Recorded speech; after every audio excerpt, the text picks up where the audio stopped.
and over 81,000 acres of building space that we have to maintain just at University Park. Doesn't count the rest of our campuses, and a bunch of other nice fun facts there. If you're interested, it'll all be available to everybody afterwards. So what's in our highlight reel, right? If I had to look back at the team's performance, or somebody was scoping me out for my game, what would they look back at? Well, where was Penn State with asset management before Maximo? Some of you may grimace just a bit, but we use paper, spreadsheets, mainframe data systems. Who has mainframes still running? I'm raising my hand because we do. All right, we still have mainframes running. We began using Maximo in August of 2001. That was our go live month. And I don't know how quickly, did anybody, I know I talked to a few people, anybody sell Maximo to Penn State back in 2000? Matt was involved. So I don't know what version we started on, but we seem to love 411 so much that we would not move from it until 2014. So in 2012, we began our project to upgrade and actually re-implement, was really more what it was, directly from 411 to 7.5. So everybody, there's a lot of those horror stories out there, right? But we loved 411, and we used it very well. And we kicked it around, we had customized it, probably one of the reasons we didn't upgrade is how much we customized it. But we made a decision to become more asset-centric. We were really just processing work, orders, and not tracking a lot of data in the system. So we couldn't make decisions around what we were doing. So went live with Maximo 7.5 on April 1st, 2014. Who thinks that was an April Fool's joke? Was it April Fool's to everybody in the functional team, IT, or the users? Well, we had one hiccup actually on the day before that pushed us to where it was really working on April 1st. So the April Fool's joke was, ta-da, it really does work. So it didn't work the day before, though. We had just a couple minor glitches. Then we began actually writing. There was a lot of change management, obviously, around that. We actually decided, hey, we do need business processes documented if we're going to use the system well. So we began writing our asset management guidelines, which is our policy document, or our playbook, if you will, around October 2014. So you upgraded Maximo, right? Now we get performance out of the box, right? Has anybody, had organizations that thought that? We bought a system that's going to work flawlessly, it does everything for us, fixes all our human errors. Okay, well that's just not the case, right? So we ask ourselves, how do we track performance and define metrics around KPIs? Because we had these huge lists of KPIs in 411, and I was a supervisor in some of those early years, trying to meet those KPI expectations, but they were never well defined.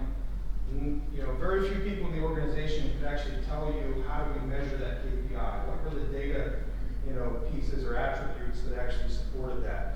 So we needed to redefine that and really even decide when is a KPI really needed. Is something worth measuring if we're not going to act upon it? And I think the answer should be no. So we found, through that just everyday use that, we don't feel that we use our system well enough to track everything, which I think some organizations have that goal, right? You'd like to track everything, capture every piece of data from all the things that happen around your use of Maximo. So enter data quality and data confidence. And you'll see this come up a lot today. We're going to talk about this and define, I'll show you how Penn State has defined this for ourselves. So I relate this to, in my office, I'm actually on the functional side of the system, and I don't work in IT, I actually work on the business side. So our business owns Maximo and supported by IT. People would walk in and say, I can't view this information in Maximo, why is that? And of course we'll jump in and we'll take a look at it, and we have these frustrating answers where, it wasn't entered correctly, or even at all. So why is that? We need to have business process compliance. Does anybody ever get those questions or provide those answers? Right? Probably almost all of us in some shape or form. You've either asked a question and provided that answer, or you gave that answer back to somebody else. So the big money question here is, if the scouts were looking at me saying, we're going to hire our management back, can our management, in trying to outline our goals and objectives, explain why a business process is needed to a frontline employee so that they can understand it? Right? Because they may rattle them off in our yearly meetings and staff meetings and such, but can they explain it to the employee at the bottom of the food chain and have that employee actually understand it and then go practice it? And I think that's a question everybody should ask, because we want to fix that within the organization. So if the reporters show up in the locker room, you know, in the work control center in Penn State, what are they hearing? So data, these are all key terms, right? Data quality and data confidence, big for my talk today. Strategic objectives. Every company usually has a slogan, a mission, you know, a goal, set of goals. All right. Do you actually have objectives written that support those and that align with those? Alignment is key, because you need to be able to, if I'm explaining something to those inline workers, and I tell them, here's this objective, does it actually support the mission of the organization? If it doesn't, then it shouldn't have a lot of meaning to anybody. Initiatives that will drive those to ensure that we do have alignment and that we do meet our goals. Positive data, I'll talk about this a little bit when we show some graphs, and that I think that when we're trying to change people, when we show people data, one of my pet peeves is that we often show people how they're not performing. Well, if anybody's done any study into human performance management, how well is somebody going to respond to constant negative criticism? Right? We should have positive feedback, right? So I'm going to tell you right now, if I check the check-ins, I may have to give you negative feedback if you didn't check in, right, to today's talk. So make sure you've checked in, and then we'll give you positive feedback that we were the best today, right? And then asset-centric. So everybody needs to be more asset-centric. If you're using Maximo, you're tracking assets, whether it's people, parts, machines. You need to be centric and remember that that's what the system is built for. Okay? So how do we define in our playbook, which is our asset management guidelines, what data quality and data confidence are? So data quality is the most basic ability to measure something in the system. If I want to know if I have work order compliance, can I measure it? Do I actually have the right pieces of data in that record to be able to measure it? All right. So I'm looking at attributes on the Maximo records on the business objects. If who's looked at the work order table? How deep's the work order table? How many of those fields do you actually use? And have you ever defined which of those fields are actually necessary to have what you would call a good record? Right? For a lot of people, if you ask them that question, they have a hard time answering. So then, if we have quality records, we have to determine then, do we have confidence in those records? So if I say that I need XYZ fields on a work order, and 50% of my population only has 2 of those filled out, what's my confidence percentage in those work order records?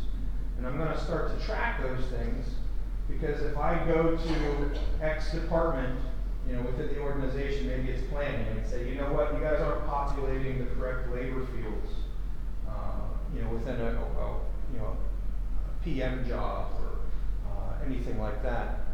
We're going to start to say, well, you know what, we have low confidence in the records that you're pushing out to the work groups.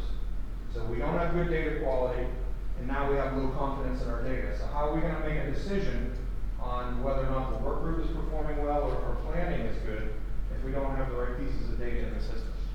So confidence is a measure of the credence that should be placed on your performance results. How trustworthy is your data? You have to define that for yourself and your organization. That's not something you can get from a book. All right, so for us, we're looking at the percent of data in the measure that meets our quality definition. Okay? So how did Penn State put together objectives? I'm going to talk about these. So Penn State formed a core team around performance management and working with Cohesive whenever we decided to actually use performance management tools around Maximo. So we have a multidisciplinary team from across the business, including IT business owners, subject matter experts, and we took a look at our former objectives, and we redefined each one of those in each one of the business areas, and then prioritized them and decided what are the high-level objectives, strategic level objectives that support the mission. And then underneath each one of those, we have sub-level objectives. So the high-level objective we're going to discuss today is work execution management, the deliberate initiation, planning, and scheduling and execution and control of routine work. so we had to define that. You know, we went out and looked for helpers and documents, and we got some help from all over the place. So from our business partners, from SMRP, just looking all around the world, trying to see, what are the definitions of these. But Penn State ultimately had to decide, what does this mean to us? So a supporting objective of that is schedule optimization. We were not a well-scheduled organization. We did a lot of planning. It may not have been good planning, but we did very poor scheduling of that work. So schedule optimization is the right people working on the right things at the right time and executing the schedule with accuracy. If we say we want to do it during next week, then let's do it during next week. I mean, this directly ties to customer service and how our organization is actually functioning, and that's our primary purpose, is to support the university. Three main components of that: planned work ratio, backlog management, and schedule accuracy. And again, those are what we defined. And we did, we looked out there for best practices. But again, two of those things may be important to you and one may not be. You have to do it for your organization. And then a KPI below schedule optimization is scheduled work ratio. The leading benchmark here, planned and unplanned, is 80-20. So that's what we're going to shoot for.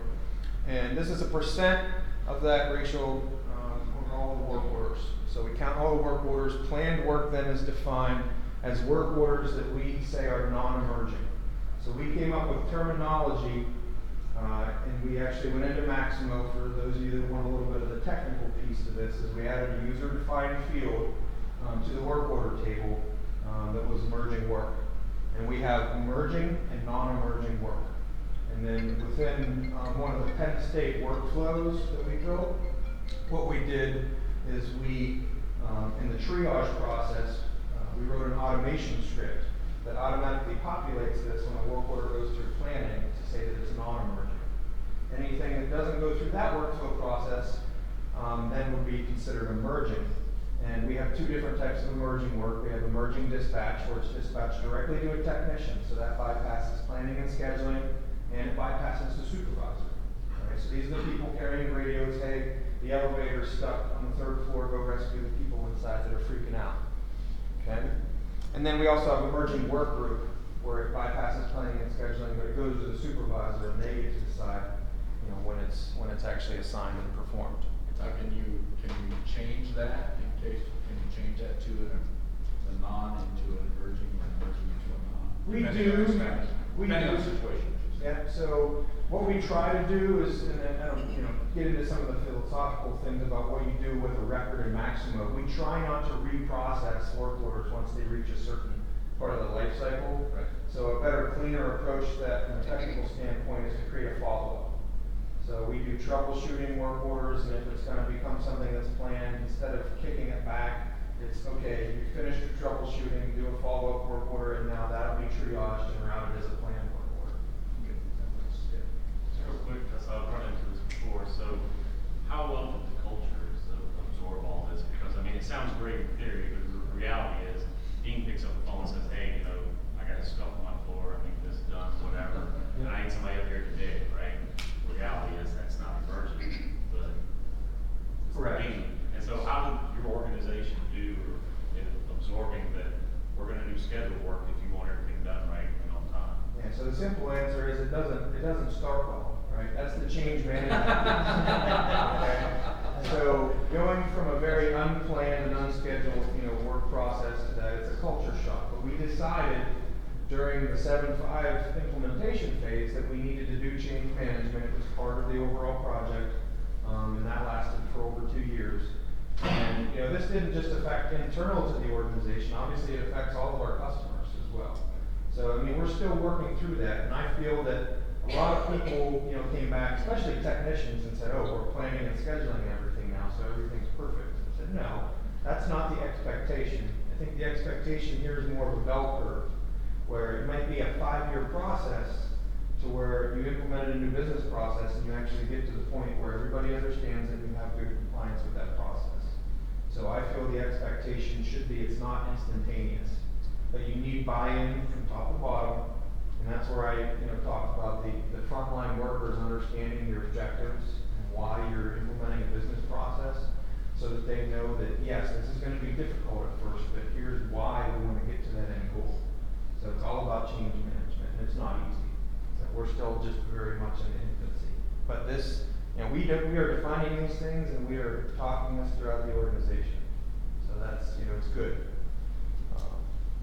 And then just the last thing there, how we define all our work is we actually picked the work types that we want to analyze, because we do have some work types that we don't want in there around capital projects and things like that.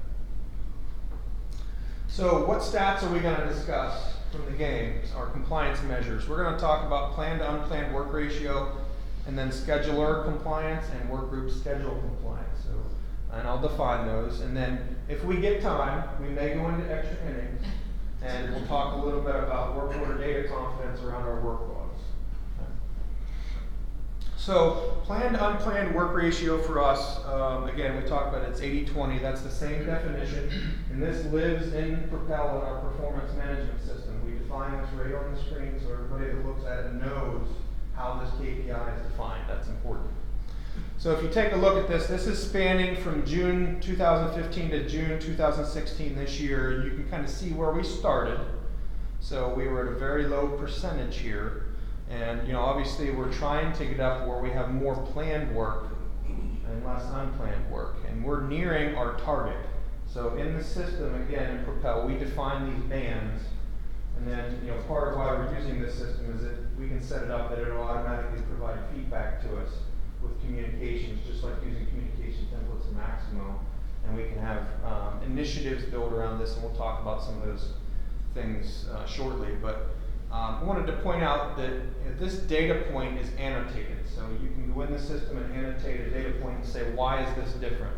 So, we got up to where we were doing well in the early part of 2016, and then suddenly we had this increase. Well, it'd be nice to know why that happened. So I annotated this, and we said that we began our implementation of Acquire, which is the system that we're using for scheduling. So shout out to Jerry and the crew from Solufy. We implemented, well, it was kind of like a re-implementation. We had been using it for some time, but we rolled this out to our supervisors instead of just our scheduling group. And so we immediately start to see a shift to where we have more planned work. They have a better tool to use. So we want to annotate that and point to that because, again, this is supporting decision making. Did we make the right decision to implement that software? Right now it's showing me yes, we did make the right decision. Okay. So I'm just going to, while we can talk about this or take a few questions. So this is just a video from the system real quick. I wanted to make sure we can try to dive into the live system if we have time at the end, but Wi-Fi doesn't always work well in presentations. So this is just recorded of moving through the system. We start out in the objective wheel, which lists our objectives and ties them together very graphically so we can see the relationship. And then I'm driving to one of our dashboards on schedule optimization here, and you can see the different components displaying data that we pulled in from Maximo, and then here is that live chart in the system, and I can dive into the description of what the KPI is so that I can remember how we measured this, and then I can view that annotation on the screen and say, what was this, why did somebody mark this? What was special about this data point that I need to understand? Okay, so that's a little bit of navigation within the system. Any questions on that before I jump ahead? Does anybody have any questions on the planned to unplanned ratio? All right, I'll keep moving. If you have questions at the end, we can certainly talk about that. The next objective, sub-objective I want to talk about is the scheduler compliance. So scheduler compliance, in our case, is the ability for the schedulers, the scheduling group, to actually get scheduled work out to the work group. So out in a queue where a supervisor could actually look at it and make assignments. Are they getting it to the work group on or before the target start date? So if my target start date was today, and our goal was to perform the work in the work week that it was assigned, if I don't give that to the work group until next week, how are they going to meet their compliance? So we also have to evaluate our schedulers. And when you ask about how the culture changes, one of the big issues that we had in the beginning were technicians saying, we added a lot of staff. We built a planning and scheduling group. Said, well, why are we adding all these staff? Don't we need more technicians to perform the work?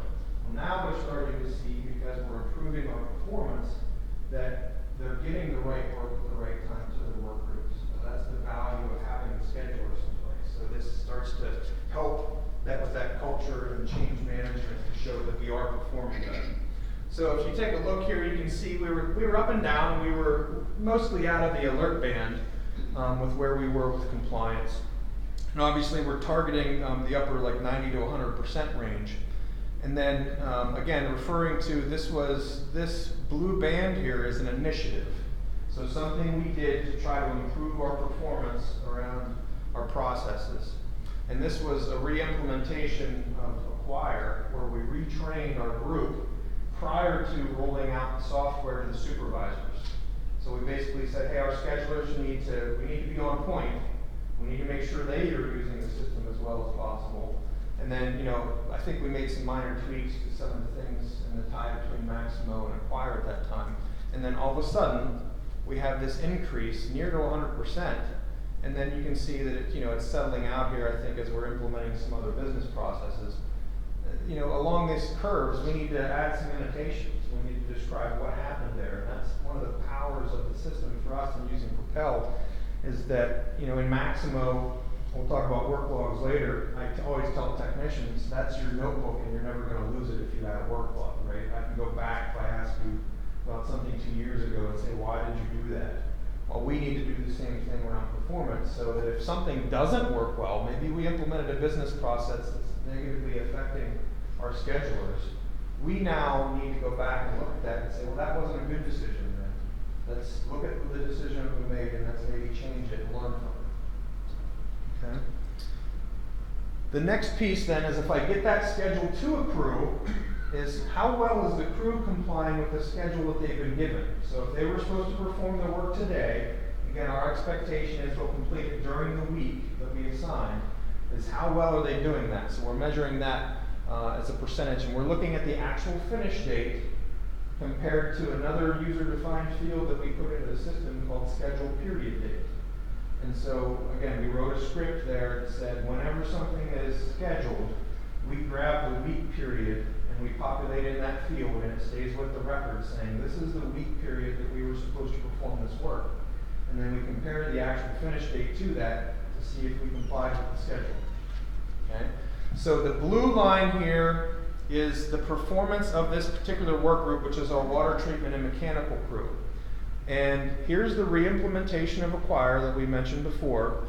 So, supervisors are now using it, and we do expect when we put out something new that now there's a learning curve, so performance we always feel will drop a little bit. So we kind of expected that, but it lasted for a while, and this crew typically performs pretty well. So the crew actually came to us because we said, hey, we trained them on using Propel, go use the system, take a look at your performance, and they actually were doing that. The supervisor came back and said, your data is wrong. Propel is showing that we're not performing, and I'm looking at my work orders and I know that we're completing them. So the team took a look at this, and Cohesive helped us analyze this in our data cube a little bit. And what we found, and I superimposed this line, so that's why it's not on the key, but this is the percent of work orders that do not contain that scheduled period date attribute. And all of a sudden, at that same time period, something happened, and I had nearly 100% of this crew's work orders that didn't contain that attribute. So now what that's telling me is that we have a business compliance, process compliance issue. So now I have low data confidence, and I have low data quality. So we needed to fix that. And so we did correct it. So we went back to the crew, and it was fun to say, you know what, you're wrong because the data is correct in Propel, but you're also right in that you're performing your work, and we found a compliance issue. And what this really came down to was people that were skipping workflow, manually adjusting work orders, which we're working in security to prevent. So the workflow automation wasn't populating the scheduled period date. That never happens to anybody, right? Does anybody manually bypass workflow? So this was key for us, in that the system in Propel was showing us that we had a business process issue, and then we were able to look at our data, because I can drill into these transactions, and I was able to see, that we were missing that scheduled period date. So I think I have a video on the same thing here, just so you can take a look. So this is me logging into the system and checking that dashboard. So again, I'm going to drill down from my objective wheel from work execution management through schedule optimization down to schedule compliance. And I can see the information about my KPIs there in my details. Shows me that I have an initiative that's posted against this KPI. And then I can navigate to the dashboard for that objective. And we'll get to see those same graphs here. So as it's painting the data in the system, I see where my schedule compliance is. Now that's for the entire organization.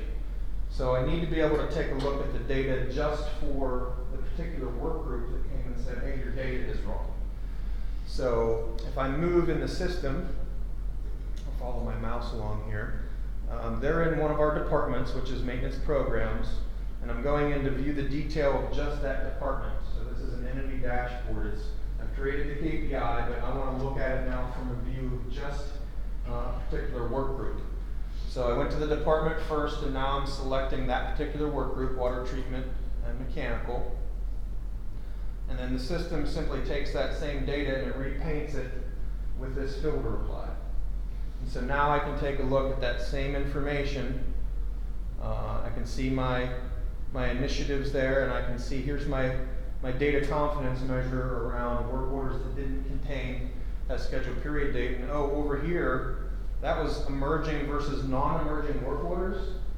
So work orders that are planned are going to be non-emerging, and all of a sudden a work group that's typically all non-emerging work has a whole bunch of emerging work.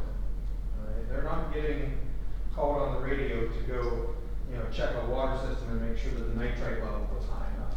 Okay, that doesn't happen. So, and then I just drilled into the specific data so I can view the actual transactions from Maximo that support the data points. And then you can see there's some hyperlinks here, so I can actually hyperlink back into Maximo then if I want to see those work orders in Maximo and do manipulation inside Maximo versus inside the Propel tool. Okay, so how are we doing on time? You have about 15 minutes. 15 minutes, so my timer didn't beat me yet. So extra innings, I hope everybody likes the wrench question mark. I was very proud of that one. I'm a hands-on guy, so at home I like to work on cars and do those types of things. So extra innings is, I'll take a few minutes for questions, if you have questions that you specifically have at this point. And then if you want, we'll try to open up the live system and show you a little bit, just navigating through the system. So what questions do you have?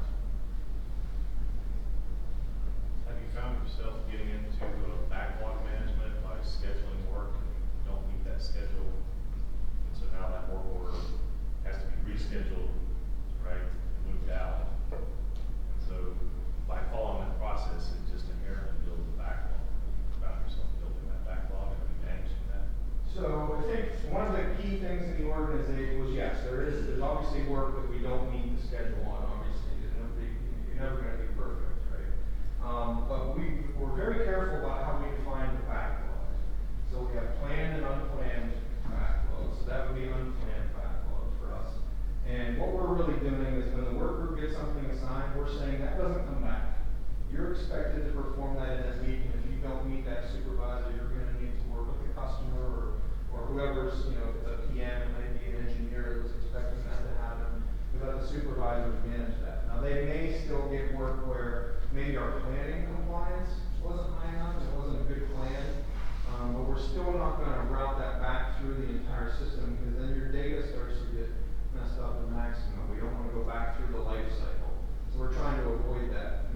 We are building a lot of planned backlog, where as the planners are taking a look at that work as it comes through the system and triage, they're saying, you know what, the target start says we're going to do that in May, but it's not an urgency or criticality that needs to be done. So they're putting it into a planned backlog where if my work group shows up today and, let's say it's hunting season in Pennsylvania, right? So absenteeism is very high during that time period. And then maybe all of a sudden it rains on Friday, okay, because our weather's crazy. Everybody shows up for work and they were all planning to be in a tree stand. Okay? Now we don't have enough plan work for everybody to do, so the planners can then jump into the plan backlog and say, okay, I have this many FTE resources today. I'll grab these pre-planned things that have materials and have a job plan, and I'll give it to the work group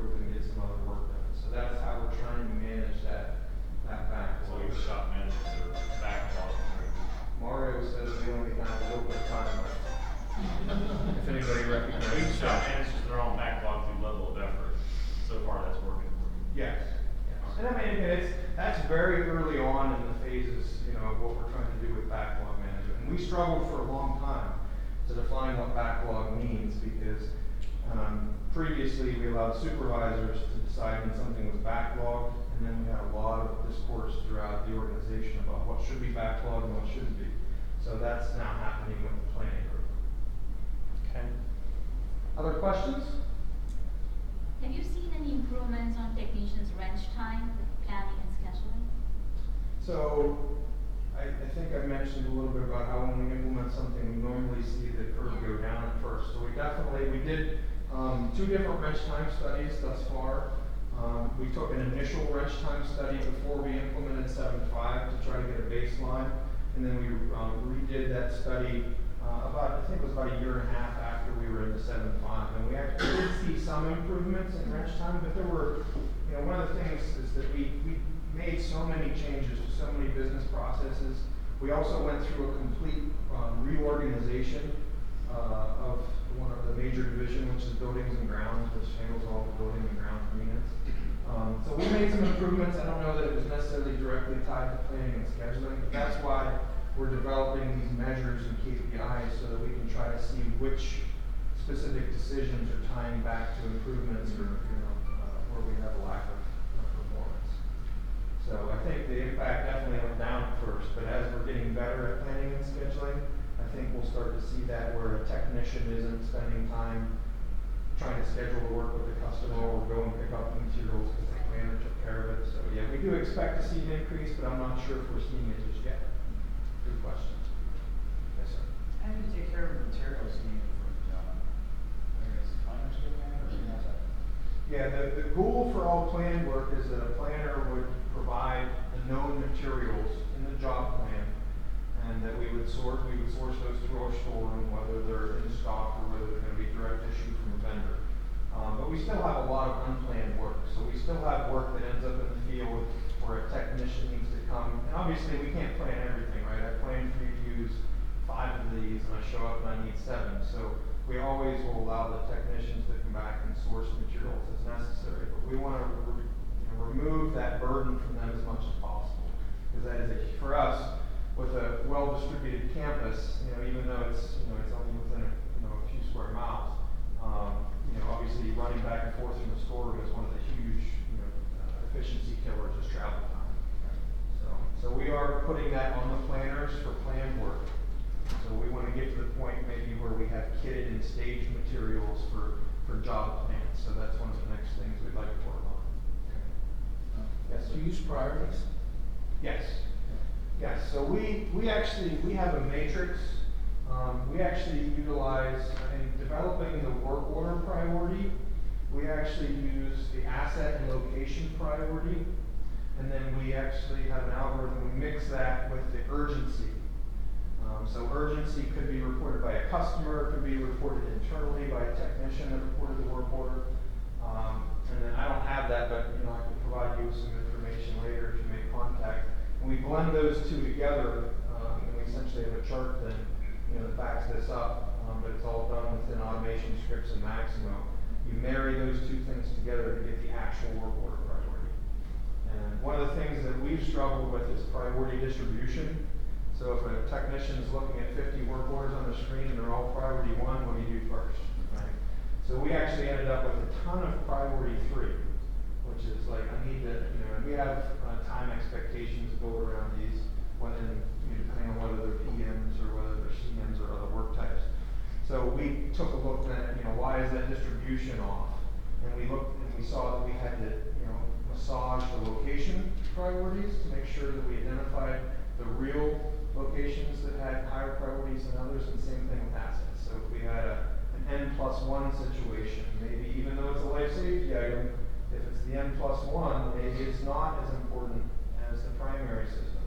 So, I think the better that you use your priorities and that distribution becomes even, the better you'll get compliance from your technicians, because they'll just look at the priorities and say, well, everything's high priority. How am I going to deal with that? I'll make my own decisions. We just go by old estates. Yep. If we're all the same, it's the old estates because they're hanging around the longest. Okay. I have setting the objectives with the various division heads and being on the same page?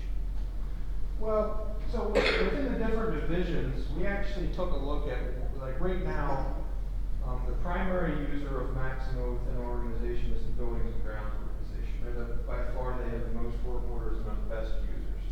So compare that to maybe the utilities division, who is using Maximo, but utilities is, they're more like it's a power on or it's a power off. And they're not necessarily working at the asset level for everything that they're doing. It's just like, hey, here's my budget, let's keep the lights on. And I'll record that against that one budget, saying that this work went to keeping the lights on. So we want to move them more towards what we're doing in the building and ground side, but we have to make sure, I think, the kind of the emphasis of your question is that the objectives that we've developed for buildings and grounds may not necessarily be the same for utilities. And so right now, you'll see that some of these we do call out which work groups or which departments they may apply to. And each one of those on our team, on our core team, we only brought in up front the personnel developing the objectives that we're working on. We're using agile methodology. So as we move forward, we'll start rolling our performance management out to other divisions. So when that utilities division comes online, they'll start attending our core team meetings, and we'll take a look and say, well, here's the objectives that we developed for this division. Do any of these apply to you? And we'll allow them to define whether or not they meet different KPIs to support their organization. I think, for us, I mentioned many times that you can't just pull it out of a book. It has to be key and defined by your organization. But to your point, if you have different work units, everybody works differently. And there's not a cut and paste that's going to apply, or otherwise it's not going to have any meaning. So back to that alignment, and whether somebody in that other division can explain to their frontline worker, why am I measuring, maybe PM performance if this work group doesn't do PM, right? So you have to make sure that it matches up to the work that you're doing. And by far, all of these things, like you mentioned, they look great on paper, and I think we're doing a much better job at this, but we are our own biggest critic. So whenever we talk to people, we often have people say, you guys are doing a lot of things in Maximo, and that makes us feel great. It's great when you come to user conferences and you hear that. But back at home, it's like, hey, we're horrible at this. Why can't we make this better? But I think it's good in that when people are talking that way, they still have passion for completing the objectives of the organization. So we still have a huge upward trend to move up that reliability curve. We're really in more of the we're starting to enter the proactive realm, but we really want to get to that predictive realm and then move forward in the RCM curve a little bit. So how much time is I have about 2 minutes till the break starts. all right, so I'll use that time. I mean, if you have other questions, please stay after. You can finish watching Laurel and Hardy, or you can take a look at the system with us if you wish. So let me just take down this show here.